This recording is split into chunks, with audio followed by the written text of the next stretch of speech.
Di zaman Romawi kuno, ada sebuah kisah yang dramatis banget tentang kepungan, keputusasaan yang ujung-ujungnya malah jadi teka-teki matematika mematikan. Ini cerita tentang bagaimana logika bisa jadi satu-satunya kunci untuk bertahan hidup.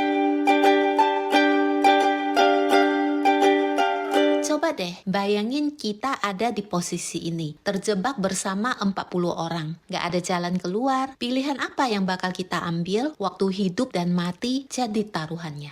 Nah, pertanyaan inilah yang jadi inti dari teka-teki kuno yang bakal kita bahas. Bukan sekedar soal angka-angka ya. Ceritanya berawal dari situasi yang nyata dan tegang banget di tengah-tengah perang sekitar 2000 tahun lalu. Di abad pertama Masehi itu ada seorang pemimpin bernama Flavius Josephus.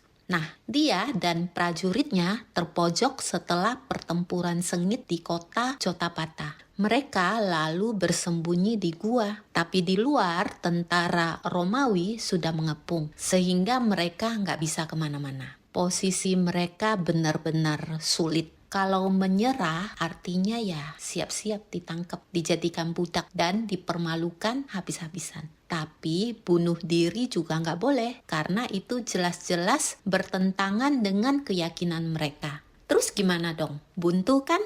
Akhirnya mereka bikin sebuah kesepakatan yang cukup mengerikan. Buat menghindari ditangkap hidup-hidup, mereka bakal saling bunuh.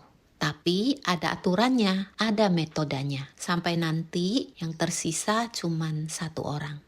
Tunggu dulu. Sebelum kita pecahkan teka-tekinya, kenalan dulu yuk sama tokoh utamanya, Flavius Josephus. Kisah ini terjadi saat Perang Yahudi Romawi pertama. Sebuah konflik yang brutal banget dan sangat menentukan sejarah. Ini beneran bagian dari sejarah yang nyata dan keras. Josephus sendiri adalah sosok yang lumayan kontroversial. Sebagian orang menghargai dia sebagai sejarawan, sementara sebagian lainnya menganggap dia pengkhianat. Tapi oke, kita nggak akan menghakimi dia di sini. Fokus kita adalah teka-teki yang lahir dari kisah yang dia tulis. Biar gampang, kita bakal mulai dengan contoh yang lebih kecil buat melihat gimana sih sistem ini sebenarnya berjalan. Oke, bayangin ada 7 orang berdiri dalam satu lingkaran. Setiap orang di hitungan ketiga harus keluar. Hitungan dimulai.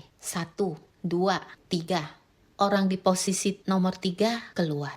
Sekarang sisa 6 orang.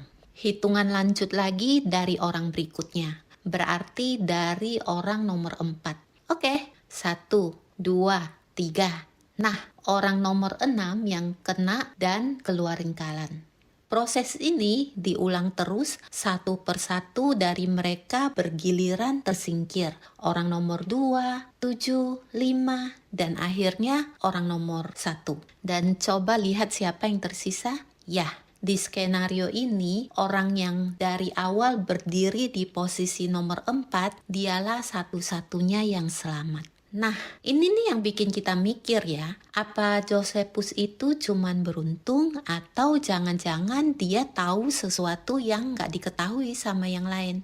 Benar sekali. Para matematikawan yang meneliti cerita ini berabad-abad kemudian akhirnya sadar kalau posisi yang selamat itu bukan kebetulan, tapi ada polanya, ada rumusnya. Kisah nyata Josephus ini akhirnya menjadi sebuah teka-teki dalam matematika dan ilmu komputer. Intinya, bertahan hidup di sini bukan soal hoki, tapi soal kalkulasi. Semuanya bisa dihitung dan ada strategi cerdasnya. Menurut catatan Josephus sendiri, dia nggak nunggu sampai akhir. Dia udah hitung duluan posisi aman buat dirinya dan satu orang lain. Ketika mereka tinggal berdua, Josephus langsung bujuk temannya ini buat menyerah. Terus, apa hubungannya cerita kuno ini sama kita yang hidup di zaman sekarang? Ternyata ini bisa jadi metafora yang kuat banget buat tantangan-tantangan yang kita hadapi sehari-hari. Kehidupan modern ini kan sebenarnya penuh dengan masalah Josephus versi kita sendiri kan. Kita semua sering banget merasa ada di dalam sebuah lingkaran kompetisi yang kayaknya nggak ada habisnya. Contohnya banyak banget, ratusan ribu orang berebut satu kursi di universitas impian. Puluhan bahkan ratusan orang bersaing untuk satu lowongan kerja. Kita semua ada di dalam lingkaran di mana eliminasi itu jadi bagian dari permainan. Nah, pelajaran dari kisah ini bukan soal jadi kejam atau gimana caranya menyingkirkan orang lain. Sama sekali bukan. Tapi ini soal strategi, soal persiapan. Gimana caranya kita bisa menemukan posisi aman buat diri kita sendiri di tengah persaingan. Caranya bukan dengan menjatuhkan lawan, tapi dengan jadi yang paling siap. Pembahasan ini meninggalkan satu pertanyaan penting di dalam lingkaran kompetisi hidup kita. Pertanyaannya bukan lagi siapa yang akan tersingkir, tapi apa strategi kita untuk bertahan dan pada akhirnya berhasil.